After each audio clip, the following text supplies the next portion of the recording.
today, I'm going to have one breast. I'm going to just pray that it goes well, that they don't find the cancer is spread.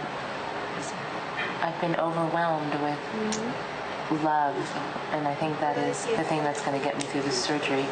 Take good care of my little girl. So now I just have to, you know, make it go away.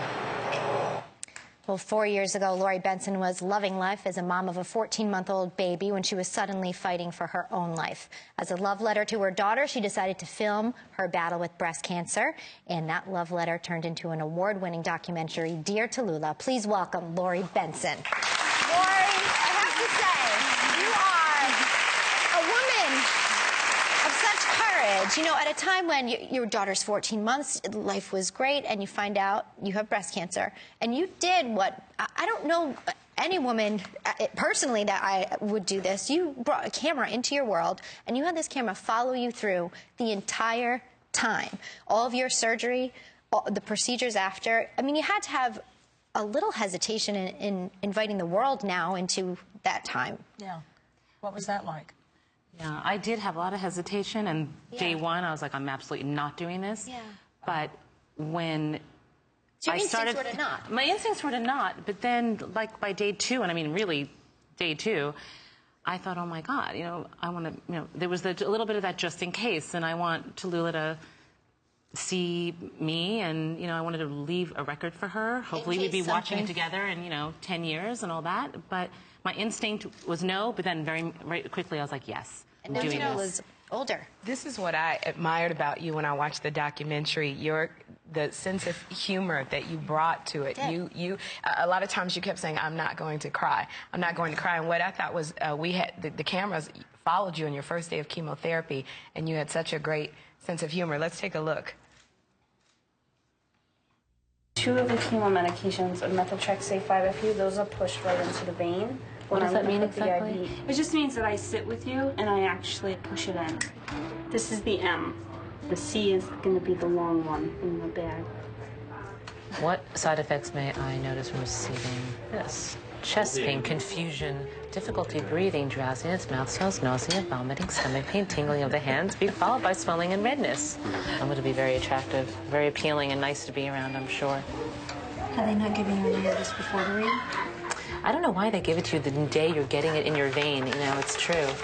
This would have been much nicer if they mailed this to me at home. I could have just sat there with a big drink and been like, all right, let me just take this in, you know. From this, I want to know, where did you have to dig? Because, you know, humor, we mask pain a lot with that. Where did you have to dig in, and how did you find that humor? I mean, I'm not denying that part of it was masking. I was afraid. I mean, you read the side effects.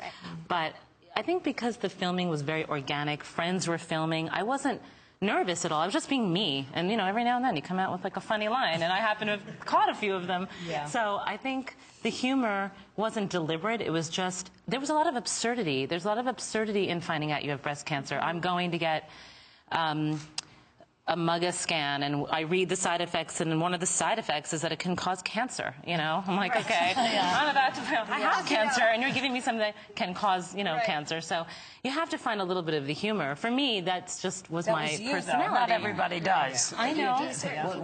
Were you able to sit with other women? Because as I'm looking at our survivors here in the audience, I don't know if you got a chance to see them. So raise your hands, ladies.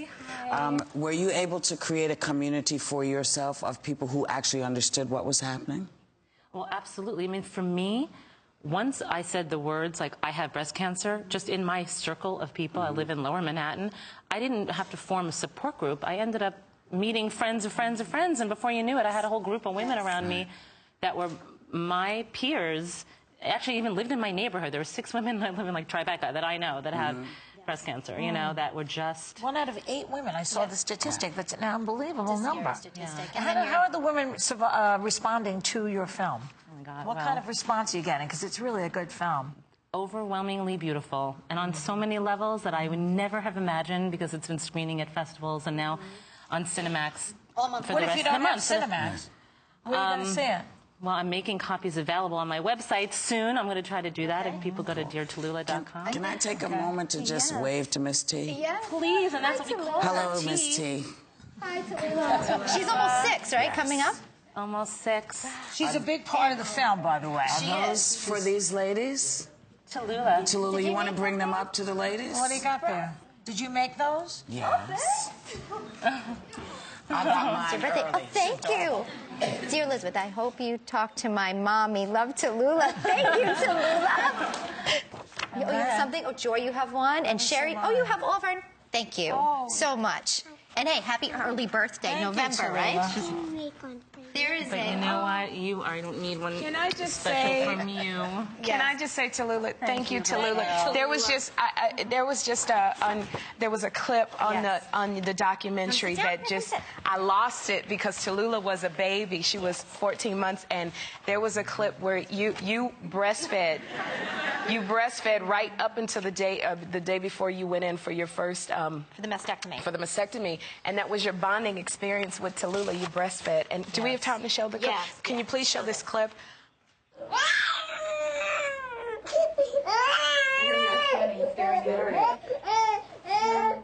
Can't make her film this better.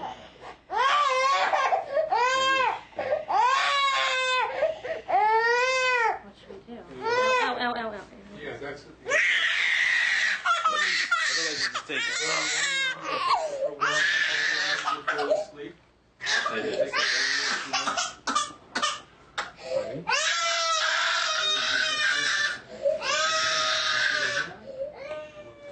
Okay, and I want to make this clear. This was after you had gotten your mastectomy. Yes. You never cried during the entire thing, but the fact that that you couldn't do what you do with Talula, that was the only thing that made you cry. What was going on for you? I mean, I realized it wasn't just losing a breast, it was losing this very incredible thing that only a mother and daughter can share. And because I was making the film, I also didn't, of course I wasn't like thinking at the time of anything. It was looking at the footage in an edit room where I was like, oh my God, I experienced the loss, months later, more than just, oh, I can't breastfeed her. It was just, I felt I'd lost some power as her mother that day, And I think all women experience that when they stop breastfeeding. I was forced to, and I didn't wean her. I mean, the day I got the diagnosis, they said, stop breastfeeding tomorrow. And I was like, are you joking? And there's just no way I'm doing that. Right. And I waited until the day before, and I didn't anticipate, how what it was going to be like to see her after the 2 days of being in the hospital. And you said to her that the night before, I remember in the film, you said to her, this is the last time. And I thought, it's almost what a mom would, you're almost telling yourself, like, this is the last time. One in there between that time and, How is Talula handling all this? She sees the film and everything. Is she all right? It's been a year since I finished. She's 5.5, almost 6. Yeah. A year ago when she saw it, I don't think she understood all the words. Yeah. She saw it the night it premiered on Cinemax, and I decided that I think that's going to be the last time for a little while, you know. But I think she's all right. She needs to talk about it a Thank little you bit. for our letters. We love them. And Lori, thank you for sharing your story. It has more than touched us and is more than going to touch everybody who sees it. You guys can check it out on Cinemax all month long. And when we come back, a woman diagnosed with breast cancer at just 24 is telling us how it changed every part of her life. So stay with us. Thank you, Lori.